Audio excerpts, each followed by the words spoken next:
ഇതേപോലെ സോപ്പിൻ്റെ കവറൊക്കെ നമ്മൾ സോപ്പ് എടുത്തതിന് ശേഷം വെറുതെ കളയല്ലേ ചെയ്യുന്നത്. അപ്പം ഇതേപോലെ ചെയ്താൽ മതി. സോപ്പിൻ്റെ കവർ ഈ രീതിയിൽ പൊട്ടിച്ചിട്ട് നമ്മൾ തിരിച്ച് മടക്കുക.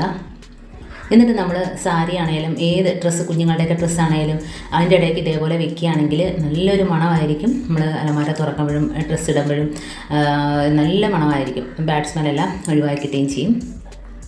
ഇനി നമുക്ക് നെക്സ്റ്റ് ടിപ്പിലോട്ട് കിടക്കാം. അപ്പം നമ്മൾ ഇതേപോലെ കല്യാണ ലെറ്ററൊക്കെ ഉണ്ടെങ്കിൽ നമ്മൾ കളയുമല്ലോ. അപ്പം ഇതേപോലെ അതിൻ്റെ മൂലഭാഗം ഒന്ന് മുറിച്ചെടുക്കുക. കട്ടിയുള്ള ഭാഗമാണല്ലോ അത്.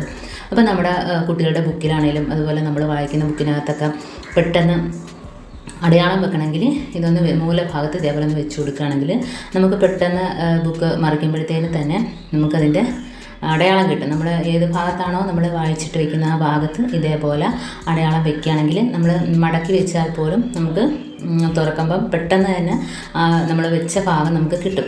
അപ്പം ഈ രീതിയിൽ ചെയ്ത് നോക്കുക. പിന്നെ തുറക്കുമ്പോൾ നമുക്ക് ആ ഭാഗത്ത് തന്നെ പെട്ടെന്ന് അടയാളം കിട്ടും. അപ്പോൾ ഇതേപോലെ വെച്ച് കൊടുത്താൽ മതി.